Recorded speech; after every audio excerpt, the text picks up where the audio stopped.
start. Hello, welcome. I am Two Turtle Tom. Welcome to the show. Normally, I have a guest, but you know what I said? I said to myself, for the month of April, I am going to do this show myself. We're going to have a chat. We'll see who shows up. We'll see who wants to talk. Tonight, I'm trying. Hey, Mikey Ben. Mikey Ben's here. Um, Tonight, I'm trying with the Restream software and see how that goes. I might switch over to just using the YouTube app pretty soon, like for the next shows, because what YouTube is doing now, if you, yes, I am solo. I'm gonna try to do this Bill Strand style, so we can talk about anything we want. Although I'm gonna talk about this concept of you are the CEO of your turtle or chameleon or whatever pet you have. I got this idea from one of the photography podcasts I listened to, and I wanted to go with that. Wanted to try it. Um, but yeah, that's what I'm going to talk about. But we can do anything we want. We can chat. We can hang out. So if you're new here, let me know. Introduce yourself. Tell us a little bit about yourself. What pets do you have? What pets do you keep? I keep tortoises, I keep chameleons and turtles. Oh, and interestingly, we actually had a little incident with our painted turtle, Seymour. My oldest son actually noticed that he had a kind of a large flap of skin uh, kind of coming up on the back of his neck. And we got him out, and he definitely had a big cut there. Not very deep, but we got him out. Um, Dry docking is a technique used for turtles that live in the water. You take them out of the water. We applied some triple antibiotic cream, and we dry docked him for 24 hours. So we'll put him back tonight. But yeah, if you've watched any of my little shorts I do with Seymour, the Eastern painted turtle, he got an injury, and who knows how he got it, but we have this ramp from an above the tank basking area kind of going into the water, and that has some really sharp edges. So that might have been the problem. Might have been the problem. So hopefully Seymour will be okay. We love that turtle. We've had him for some time now. And let's see, when did we hatch him? We hatched him in 2019, so pre-pandemic. Mikey Ben says he's the janitor of his animals. So, but who is the CEO, Mikey? I mean, so what is the point of this statement, right? And like, if you're like me, you spend too much time on social media and you're looking at all of these groups where people come in and ask really um, introductory level questions. And they're inundated with information and people bickering with each other and totally conflicting information. And so that's why social media is such a hard place to get any information about the care of a reptile or amphibian, right? But I think what we need to do is just use the CEO metaphor, because guess what? I don't take care of my animals like anyone else in the world. And so, what I stress when I'm giving advice about turtles and tortoises is that if you want to take care of your turtle or tortoise, your turtle. We haven't said that on the Let's Talk Turtles podcast in a while, but you need to make up your own rules. You need to critically think. You need to evaluate all the different information out there and come up with something that works for you and your animal. So, yeah, what do we call that? Panther Palette says, do you happen to know the turtle that can be put in a cichlid tank? Um, you might be seeing Panther Palette. You might be seeing the fly river turtle. Those are a fruit-eating turtle, and they're from Southeast Asia, like New Guinea, and from northern Australia, and they don't eat fish, and they're completely aquatic. So sometimes you will see like a massive fish tank with a turtle in it that looks like a sea turtle, and it has a pig nose like a soft-shell turtle. That is called the fly river turtle, and it's quite a it's sort of a sign of wealth almost. They're quite expensive, quite rare, although they are being imported into the U.S. recently. I don't know if it's legal or not, but yeah, that's probably a fly river turtle.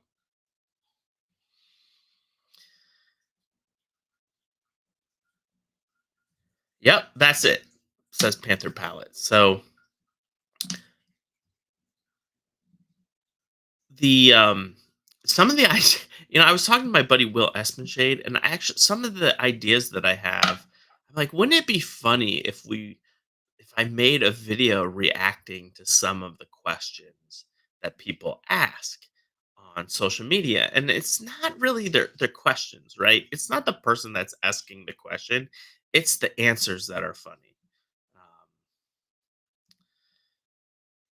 Yeah, Mikey Penn says, "What do you look for from social media for turtle information? Seems there's a lot of experts out there who don't show their setups." Yeah, that's for sure. You know why? Because if you do show your setup of any animal, people are going to criticize it. So if you're not confident in your own thinking and reasoning, then it's very difficult to be confident showing your setups. So like the chameleon world has chameleon forums, there is a group called the Tortoise Forum, and that is the go-to place for tortoise care information. Turtles, there used to be this page called Austin's Turtle Page, but that has quickly gone out of favor, and I don't think it's updated anymore. I don't think it's been updated for a long time, but people talk about that one a lot.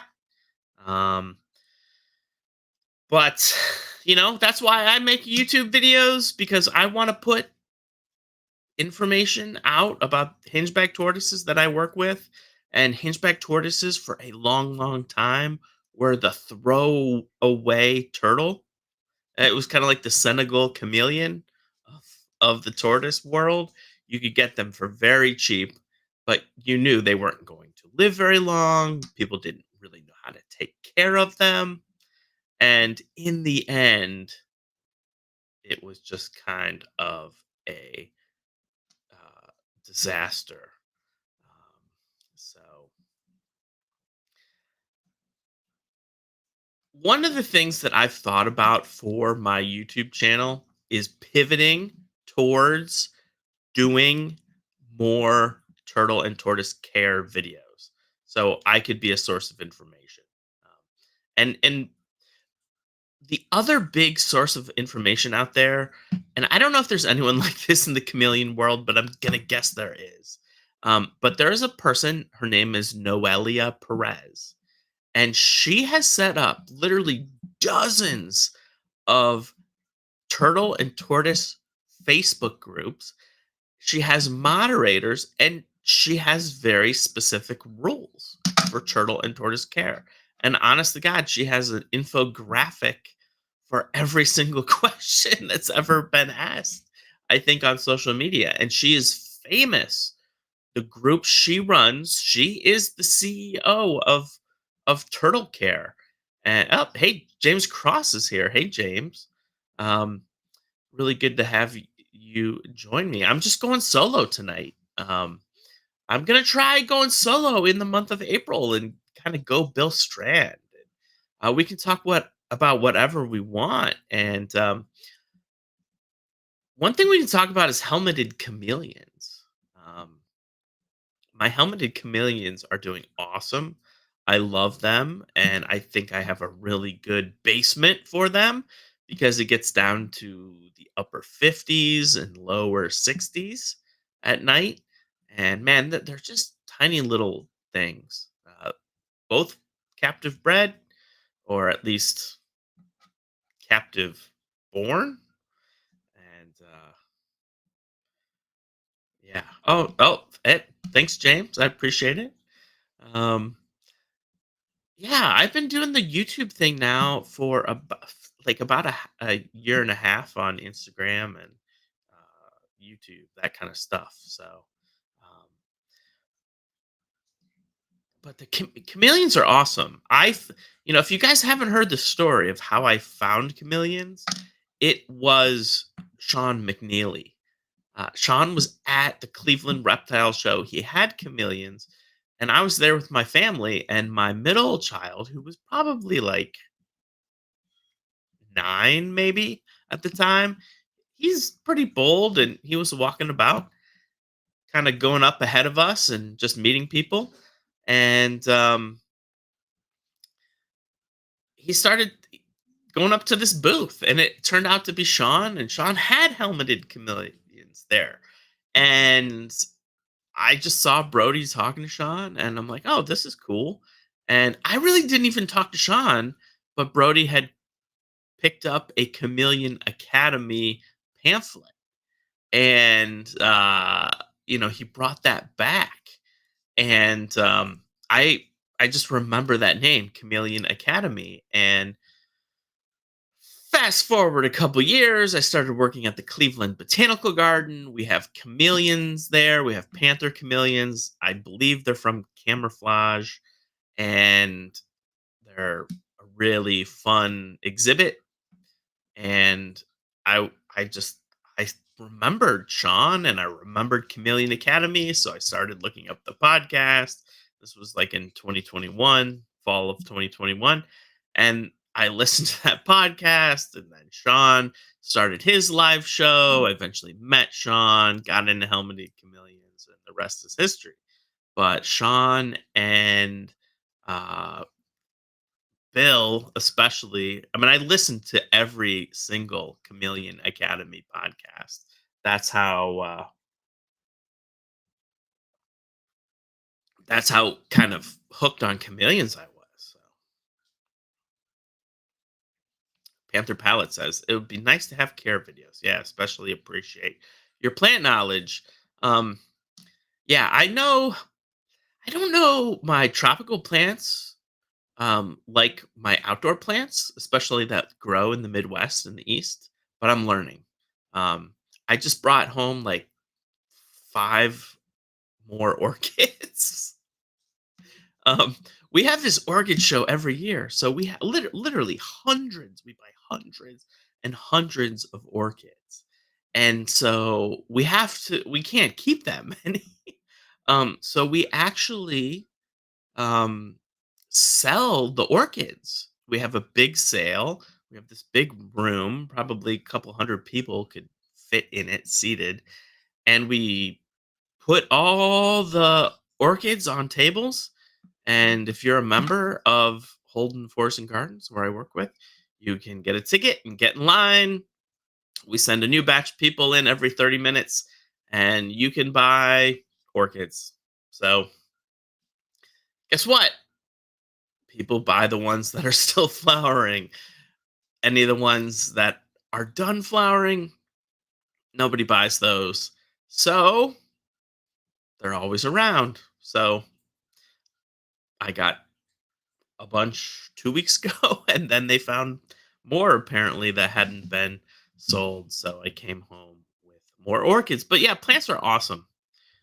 Plants are what I've made my living with in the world of science and conservation. And what's so cool about science and conservation of plants is that the plants don't move, and you can go find them in the same place year after year, and you don't have to get up in the middle of the night to study them. They're going to be there in the middle of the day. Um, Mikey Ben says, now that Sean and Bill got you into chameleons, you got to sell Bill on a hingeback tortoise. James Cross can build the enclosure. Yeah, that sounds awesome. I totally think Bill needs a colonian, as we say in this world, in the turtle or tortoise world. Um, that's both. But yeah, we'll get him a hingeback. I yeah, maybe a little captive bred Holmes hingeback. Um, some people have kept those outside, like in Southern California, year round. I don't know how much like yard space Bill has, but that's the problem with turtles and tortoises is that they have to they don't climb, so they have to have a lot of surface area to walk around on. So usually that's pretty big cages, pretty big enclosures. So some people don't have the space for that. As far as my two turtle projects, if you guys watch my videos, you'll see two different types of hingeback tortoises. Altogether, I have four species, but I only breed two. So the first one I breed is what we now call the Western hingeback tortoise. If you did stuff with pets back in the 80s and 90s, there was a cheap tortoise from Africa imported called the Bell's hingeback. Well, we now know those tortoises are different from the rest of the Bell's hingebacks. So they were elevated to a full species called the Western hingeback. And that's what I have. They're really, really rare in the United States because the United States government banned their import in 2000. So in the year 2000, leopard tortoises, our giant sulcata tortoises, and the Bell's hingeback were banned from entering the US. And so I just happen to have one. I got several before that ban happened, and most of those animals died. But 25 years later, um, me and a couple other people have gathered breeding groups, and we're working with that species in captivity. Panther Palette says, besides the Egyptian, which tortoise would you suggest that stays really small? There's a couple options. Number one, the Russian tortoise, especially males, they stay pretty small. Other tortoises that stay small are um, the Herman's tortoise, also in the genus Testudo, specifically the Western Herman's tortoise. If you really want to get an awesome tortoise that typically stays pretty small, there are certain locales of the Western Herman's tortoise. They're from places like France and Italy. Um, that's a really cool tortoise, and you can get those from Garden State Tortoise, although you may have to wait a long, long time, like over a year to get one. So, um, I love the hingebacks because they're small. A male Bell's hingeback, Western hingeback, they don't get much bigger than 7 or 8 inches. So that's very, very manageable in my opinion. The Speaks hingeback, the true Speaks hingeback, they can stay pretty small as well. Let's see, what are some of the other ones that are small that are available? Indian star tortoises, they stay pretty small. That would be another good one. They're 5, 6, 700 bucks a piece. So that's a pretty expensive tortoise. Other small species. I said the Hermans, I said the Russian. Hingebacks are small. Once you get up to a redfoot, they can get pretty big. Cherry head tortoises, they don't get quite as big, so that would be an option. Yeah, what do you got? What are some of my turtle friends think? What would be a good small tortoise? James Cross says, I rescued 5 sulcata tortoises. One of them is approaching 150 pounds and 25 years old. I keep them in a corral. Oh, that's awesome, James. I did not know you had tortoises. I have several different tortoise houses. Each one has a heat lamp in it. Oh yeah, so that is awesome, James. We gotta have you on to talk about sulcatas sometimes. That would be really cool because these are these giant tortoises and they don't make good pets. Um, Only if you live in a kind of a warm place where it doesn't get too cold. And Southern California is one of those places. Although James lives quite a bit further north, I think. Dan's Turtle Room. He's got Dan. You have the Eastern Hermans, if I'm correct. Yep. I think those are great tortoises. Um, Nathan, welcome. He says Pixis, the spider tortoises. Yeah, totally. The thing about the spider tortoises, they're really small for Madagascar. I would love to have some spider tortoises. Someday it's probably not all that realistic, but um they brumate or hibernate. So they're not really active like 4, 5, 6 months out of the year. They just kind of bury themselves and chill.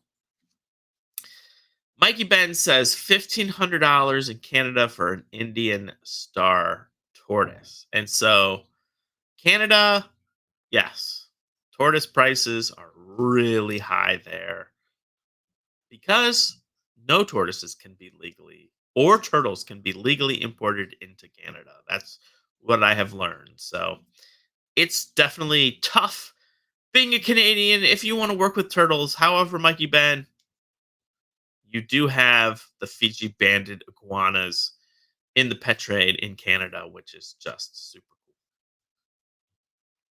Mikey Ben says definitely be great to see James share his sulcatas and donkeys. Yeah, that would be an interesting combination.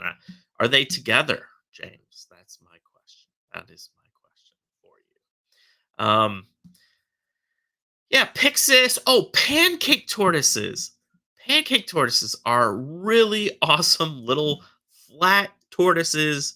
Um, Hatchlings will cost you starting about $450.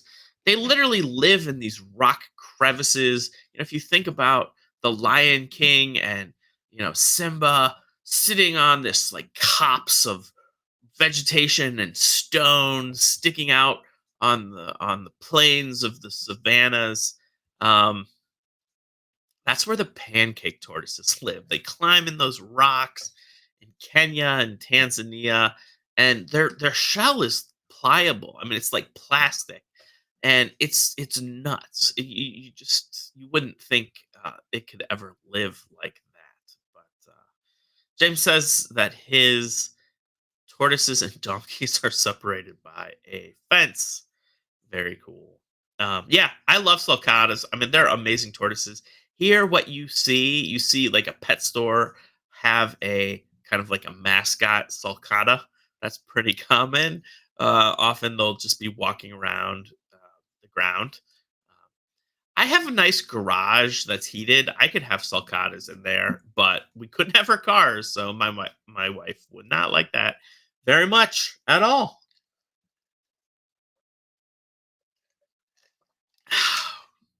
If I could probably get another tortoise species, though, it would probably be the pancake tortoise. Um, they're just super cool, and I've always liked them. There used to be a pet store in the Akron area where I live now. I moved away from here for like 20 years and then came back. And just as I was moving back, this really cool pet store of my youth closed. But it was called Two Turtles Pet Center. And in the corner, they had a big sort of custom enclosure they had made. It was probably, 2.5 by 2.5 square and about 6 feet tall. And so they would have big iguanas in there and monkey tailed skinks up high. And I mean, obviously, this is not great for rehabbing and animal quarantine, but they had tortoises in the bottom of that enclosure. And I mean, I remember looking in there, they would have like giant elongated tortoises and big red footed tortoises, maybe a hingeback or two. And then they would have a pancake tortoise, and the pancake tortoise literally hid underneath the big redfoot tortoise and the elongated tortoise. And that's just so cool. Very, very cool. James Cross says, I had them dig tunnels that are 15 feet long, but You don't even realize how long it is until it rains and the ground collapses. So yeah, I know. Um, sulcatas are burrowers. Most people don't understand that, but they are like a gopher tortoise. I mean, they build these giant, long burrows. Panther Palette says, Panther Palette, do you live in Ohio? Are you from Northeast Ohio? Um, Let me know. That'd be super cool if you are. I did not realize that. But yeah, Two Turtles Pet Center, Pet Shop, man, that place was awesome. There are like no, well, there's a couple. There's a couple. But all the pet shops that I went to when I was a kid are gone, including this one called Hutch Pet Shop. That my It was in this old house in Kent. Um, Nathan may remember it.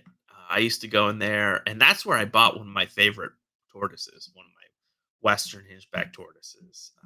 Unfortunately, she had dystocia, which means she had problems laying her eggs, but passed away. So, well, Panther Palette, you have to let me know what side of town you are in. But I live east of Akron, and I work in Kirtland or in Cleveland. So that's a long commute. I'm all over Northeast Ohio.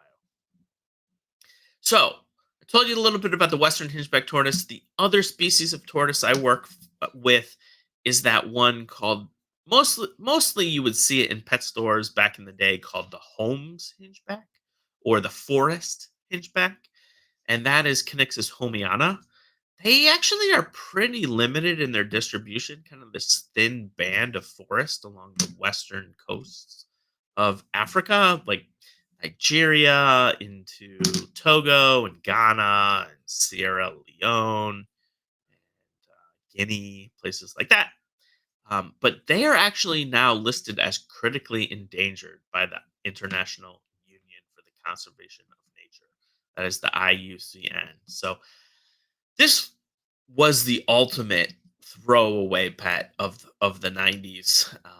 These tortoises would come in droves, and yeah, it was bad, bad, bad. Um, I mean, nobody really worked with them at all, and it wasn't until the past 5 years that people started working with them. A guy named Dave Mifsud. He is in Michigan. He is a professional herpetologist. He has his own herpetology company. In about 2012, he got really interested in hinchback tortoises again, and he managed an import of the Holmes hinchback. And those animals got placed with zoological institutions around the country, including the Turtle Survival Alliance. And if you listen to the Let's Talk Turtles podcast coming up, Ryan and I interview Nathan Hayslip, who was a keeper at the Turtle Survival Alliance, and he kept the Holmes Hinchback tortoises there. Well, they didn't do great. Quite honestly, half of them perished. It was problematic. It just did. It was not a good fit for what they do there and the climate. It was either too hot or too cold. Never really perfect for them, and they're designed to keep things outside. Um, so they decided to stop working with them. And in 20, man, I think it was, yeah, it was the fall of 2018. It's hard to believe that's going to be 6 years. Um, but they decided to stop working with him, and I took on this group of five, and they've done really well for me. And I have a video about this, but man, if when I opened up that box, I was like, "What did I get myself into?" Because these tortoises were rough. One had essentially looked like its whole carapace had been burned, and it barely had any keratin on the top of its carapace. It was horrible. And the female had this huge gash in the top of her carapace. I mean, it looked like a big tree just punched a divot in her shell or something. But man, that those animals have produced several dozen babies, and that's a partnership between Dave and I. So Nathan says he loved that place, Hutch Pet Shop in Kent. Walked there every week to feed my red-tailed boa when I was at Kent State. So, oh yeah, Kent State is just down the road.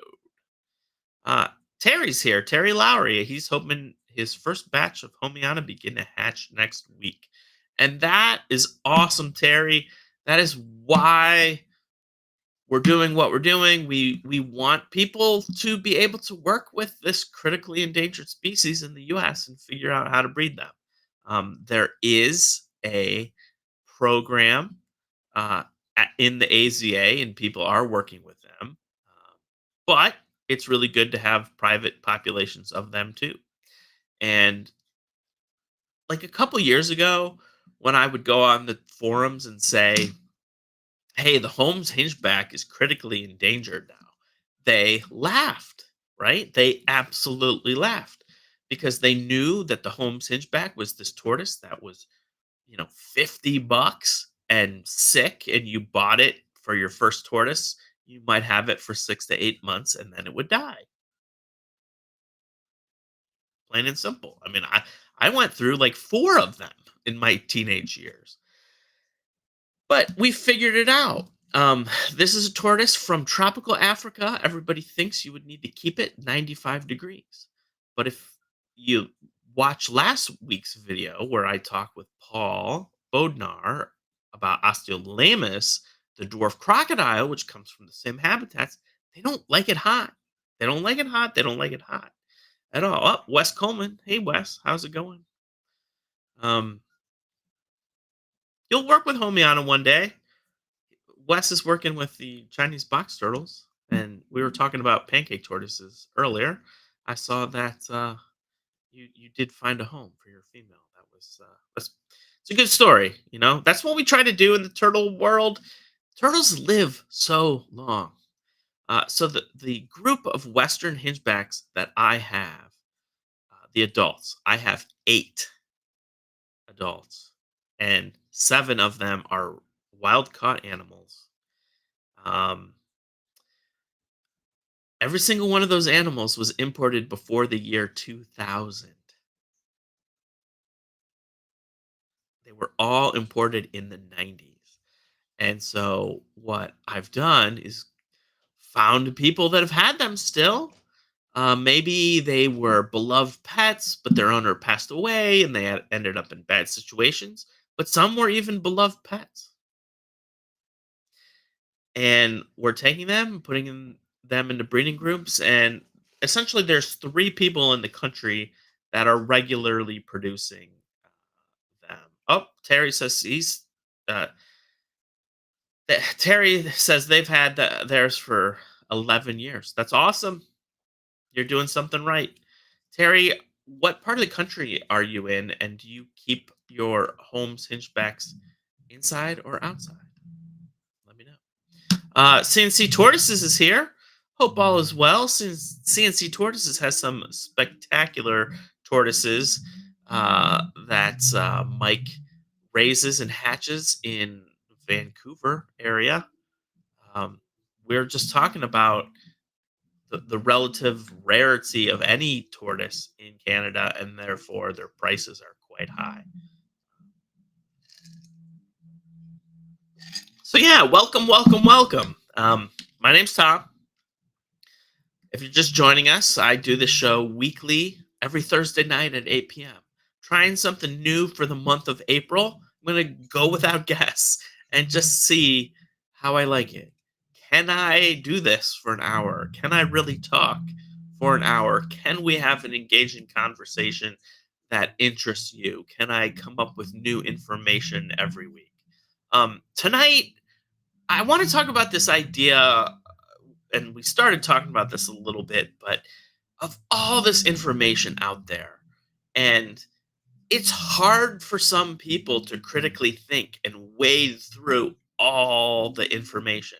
So you really have to decide, are you the CEO of your turtle or tortoise care, or do you want someone else to be the CEO? I will tell you, Bill Strand is the CEO of My Chameleon Care and Sean. They're my CEOs. I'm not trying new things. I'm not experimenting. I'm taking what Bill and Sean have done for the care of that chameleon and I am implementing it. For my tortoises, I do things differently than other people do. But you know what? I have success. I put my methods out there.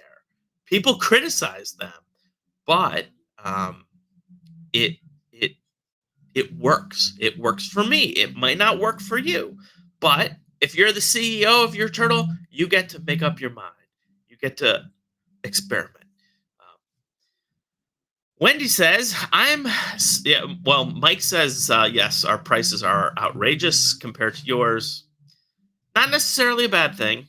Um, Wendy says, I'm still really looking hard at Connexus. I appreciate your insights about that.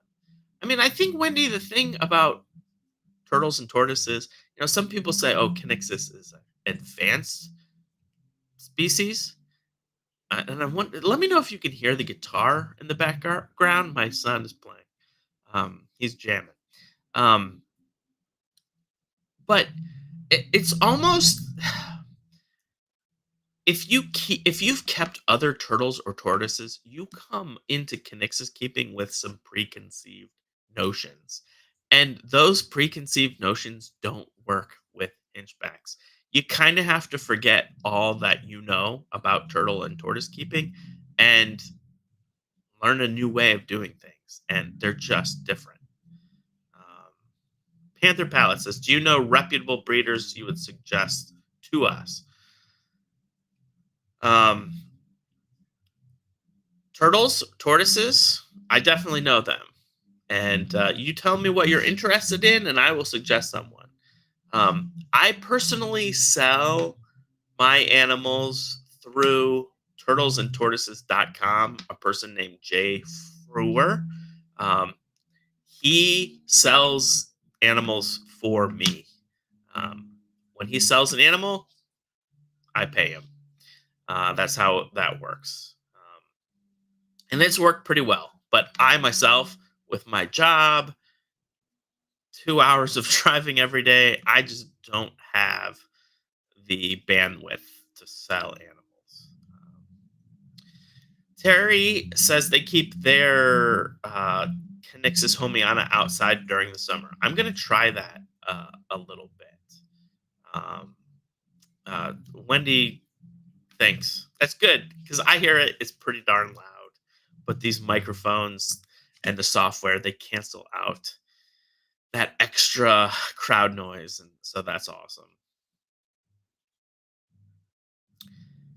So, as far as breeders go, the people that are breeding hingebacks are me, Jeremy Thompson, which you can find Jeremy under the Connexus Co-op on Instagram, and Andrew Hermes breeds a lot.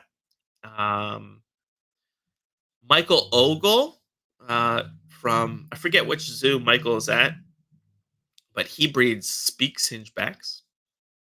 He's great. He will offer his animals on Morph Market. He's a professional zookeeper. Um, yeah, Panther Palette can hear it. Yeah. Um, the I'm surprised Panther Palette. You might be able to hear it like where you live. Who knows how close we are? But uh, there's a couple other members of the Connexus working group that breed Connexus. Um, my buddy Will Espenshade, he's awesome if you're in California and you're looking for a tortoise. He vends he's Capodolo Farms. He's great. Um, the if you want to get into turtles and tortoises, really, it's meeting people that you like and you can work with, and your values align with turtle and tortoise keeping. And I mean, there's a lot. Unfortunately, there's a lot of people that keep a lot of turtles, and that's quite different than what I do. I'm very selective in what I decide to work with. Wendy's gonna be on. You can watch Wendy tomorrow on the Turtle and Tortoise Preservation Group profile. That'll be fun. But she says the working group is part of the reason I'm so interested. I love the community aspect. And Wendy, I think we can.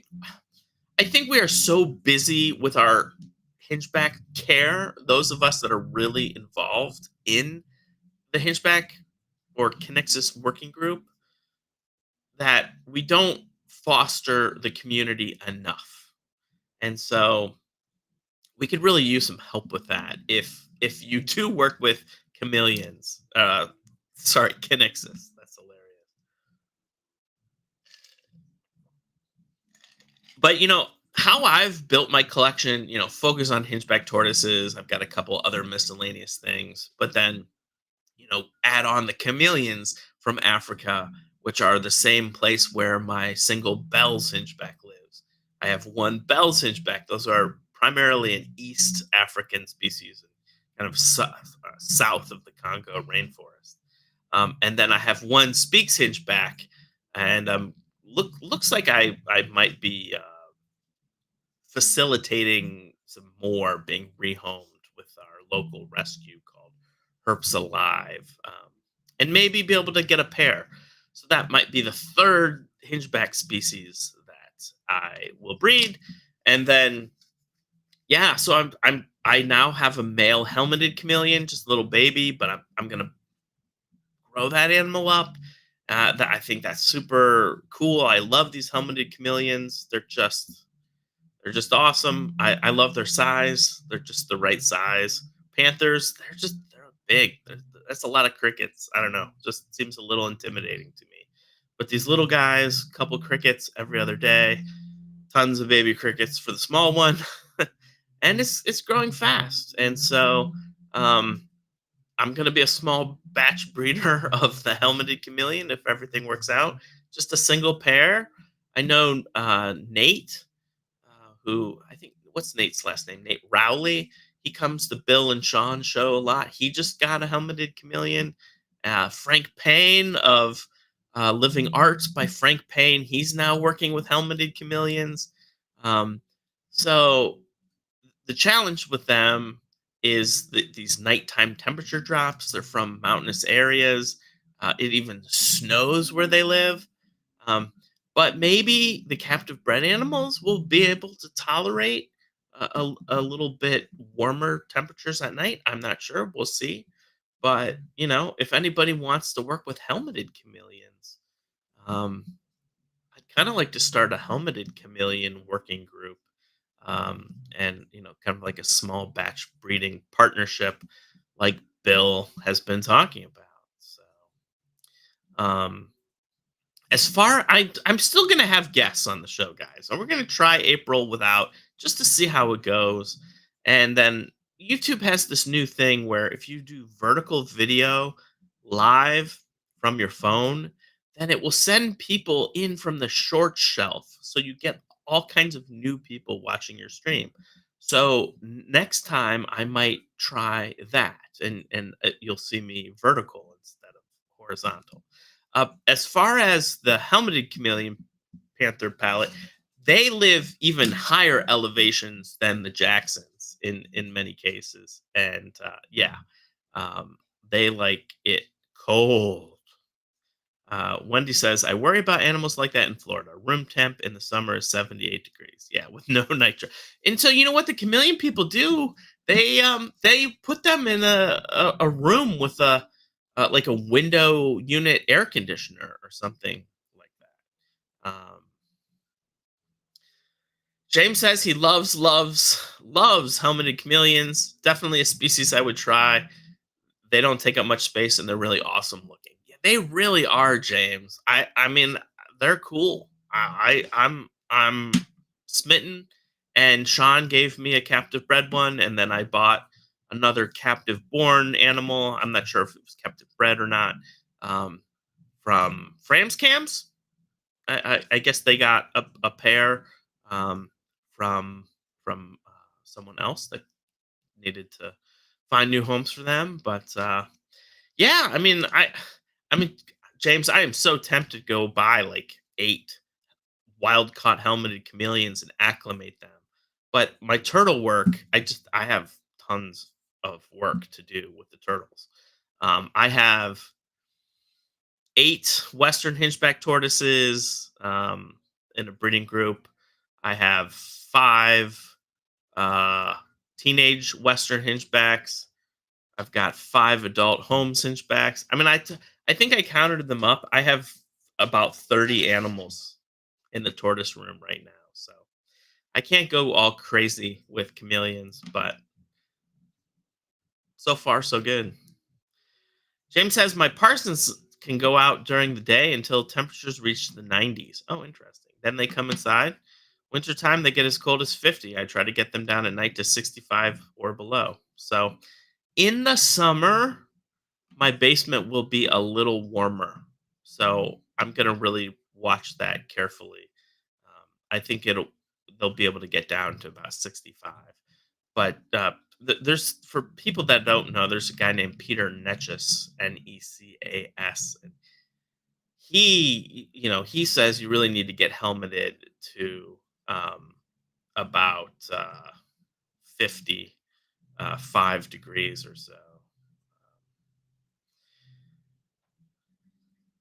Um, yeah, James says as cold as 50, and I'm helmets don't like to get warm. So, I mean, what's the temp? It's 40 degrees right here, right now. I bet the helmeted chameleon would not have a problem with that. Well, Panther Palette, thank you. Thanks for stopping by. Thanks for stopping by. Um, as far as the Hinchback breeding project goes, I am right at the end of the season. So I will tell you, it's been kind of a light season, and that's been okay with me. Um, my main purpose is to produce hinchback tortoises. And this year was the first year that I brought a giant female online, the biggest animal that I've ever seen, probably about 8.5, almost 9 inches. And she was with a new male. She laid 6 eggs, but unfortunately, none of those eggs became fertile and they gradually started to mold and they cracked. So James says you're gonna have to research that a bit better because they say Parsons don't like it any higher than 75, and mine don't eat until they're almost 80. So, yeah, there you go. Um, you're the CEO of your chameleons, man. The chameleon doesn't know what it's supposed to do. So, evidence based herpetoculture is the way to go, right? Research, read, try, weigh your animals, measure the temperatures, keep doing it. Don't just assume that's what you got to do. Whether it's turtles, tortoises, lizards, snakes, these animals respond to their environmental cues. And if you've got something wrong, you're not going to have a happy animal. And once you do get a happy animal, right, that's when you can start to push things. You can start to try different things. And one of the big things that's happened in the turtle and tortoise world is that we now realize it's a horrible idea to shine a really hot, bright light at a baby tortoise. This will surely cause it to be very bumpy and have pyramiding. And so now what people are doing in the tortoise world is they're actually raising tortoises up in nearly 100% relative humidity. And guess what? That will grow a perfectly smooth tortoise. And several of us, including myself, we will grow up these meat eating omnivorous tortoises without any UVB light. Like, I'm talking zero for like 2 years, and we get bowling ball smooth tortoise shells. So, what we thought we knew about all reptiles doesn't necessarily apply to tortoises. But it also doesn't mean what we're doing is the way. It's just a way to do it. And I will tell you, I don't know how Bill does it because he puts out all of his advice. And when you do that, you open up yourself for attacks, right? And he's the only guy that has such a comprehensive website. All of these other so-called experts on social, they don't have anything to back up their data or evidence. So, um, oh, so James, the funny story about fog. So James, for people that don't know, James in the chameleon community, his name is the Fog Father. Um, James is one of those people that probably could build anything, and he's a carpenter. So he and Bill do a weekly podcast. Well, it's a video show. It's called the DIY Chameleon Guys. So you have to watch that. But yes, James, um, I fog my tortoises.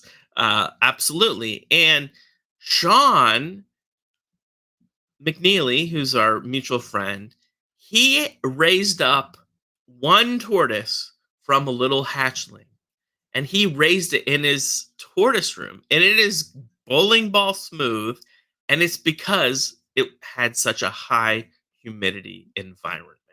So what what we are doing in the turtle world is we are using what we call closed chambers.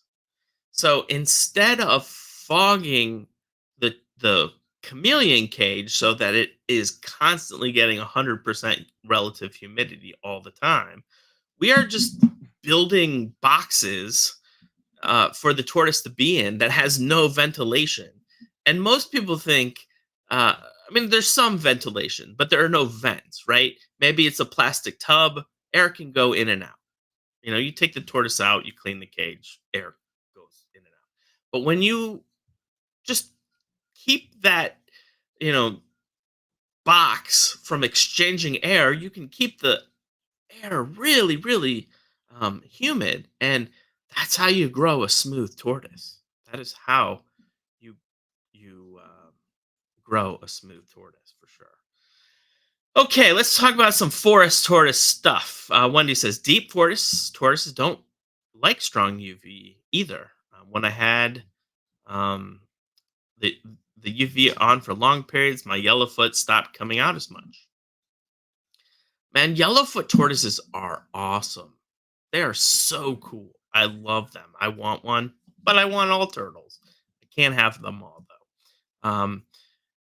Greg says his yellowfoot hates direct sun, other than early morning when she usually seeks out dappled light. And so the while we think of the redfoot tortoise as the forest tortoise, it is more facultative than the yellowfoot, right? The yellowfoots are from the dense tropical wet rainforest of the Amazon basin. The redfoots, in many cases, go out in grasslands much more often. So the yeah, um, man, we guys, you gotta listen to the next Let's Talk Turtles because we have Nathan Hayslip on there, and so we talk a lot about Burmese mountain tortoises and what they do and how their life is adapted to living in the forest. Um, that's pretty awesome. So James says maybe I could help the community come up with a fog box. Yes.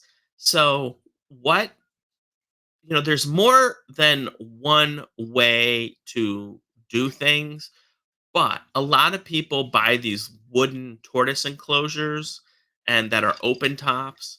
And some people they build what they call a humid hide. You'll take a hide and put sphagnum moss in there or like a sponge or something like that to keep the hide humid. Um, but yes, if we could come up with a good way to fog turtles, that would also be a great technique. But nobody's doing it. Nobody's really doing that. The closed chamber method has become the way to raise turtles in that really, really high humidity environment. Redfoot like savanna and edge habitat like eastern box turtles. Yeah. Although our eastern box turtles, Greg, compared to your kind of more open woods down in the south, they're in pretty deep woods, but they like edges. I mean, they come out edges too. David Butler. Ooh, he says, "Hi, Tom. I have a group of three young Minoria emis in a big closed chamber plastic tote." There you go, James. I've read differing opinions on that, saying they need more air circulation. Any opinions? I mean, let the turtle tell you. Is it getting fungus on its shell? I don't understand why everyone in Florida gets this white crud on their turtles and tortoises, but we don't get that here. Um, you are the CEO of your turtle. And so if what you're doing is getting good results, your turtle's growing at a good, steady, constant rate. It has a nice smooth shell. That shell is hard and it has a smooth plastron, not sunken in, doesn't give any. That is your goal. So I do give my tortoises UVB now. I give them shade dwellers, which is what Wendy was mentioning. That's what my baby hingebacks get, and they do great. But I mean, some people like literally are growing leopard tortoises, like Will Espenshade, in what he calls a swamp habitat. So I think that could be overkill. But and we're not saying that this is at any way natural or replicates what they experience in nature. I mean, it might sort of, but we just know it works to grow smooth tortoises. We've figured that part out. Will it have implications down the road? Maybe. We'll see. Turtles are such long-lived animals, and they require so much calcium for that shell. But they're so resilient, right? And we've seen so many just horribly grown, horribly pyramided turtle and tortoise shells. But once we switched to this method, you have breeders say, I switched to this method and boom, I started to grow smooth turtles. Before that, they were all pyramided and they were just blasting them with a lot of hot overhead light. So that's my thoughts on that. Um, but yeah, this is what I'm going to try. I'm going to try this during the month of April. I'm going to start lining up guests again. If you would like to be a guest, let me know. We're going to line up guests for May, and maybe maybe James. Maybe we could talk through a a fogging box for tortoises. That would be awesome. Yeah. So if you do want to be on the show, want to be a guest, let me know. Um, Thursday nights, 8 p.m. Eastern is when we do this. I'm gonna just try this, just take a little break from guests and see how it goes. Um, but I will tell you, Will Espenshade and I are lining up a guest from the TSA India. Um, her name escapes me now, but her first name is Sushimita, I believe, and she works for TSA India and does conservation of turtles and tortoises in India. Uh, we don't see a lot of Indian tortoises in the pet trade because they have been very protective of their turtles and tortoises. They don't let them be exported legally, so we don't have a lot of those species here in the U.S. The Indian star and the Indian spotted and a few others are exceptions. But that's it.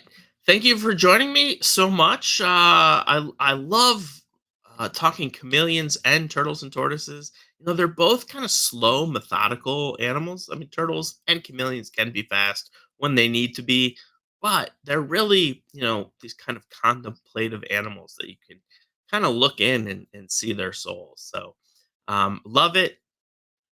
Thanks, Mikey. I made it through. I appreciate it. Good night, everybody. Thanks so much for watching. Check out my lives. I'm doing random lives every when I feel like it, when animals are doing interesting stuff. Full length videos about once a month, and I've been kind of cutting back on the shorts. Been pretty busy. It's hard to keep that going. So, um, but I appreciate you joining. So. Awesome. Thanks, James. Thanks much. Thanks, everyone. Have a great rest of your Thursday. Happy Friday and an early happy weekend. We'll see you next week. Thanks.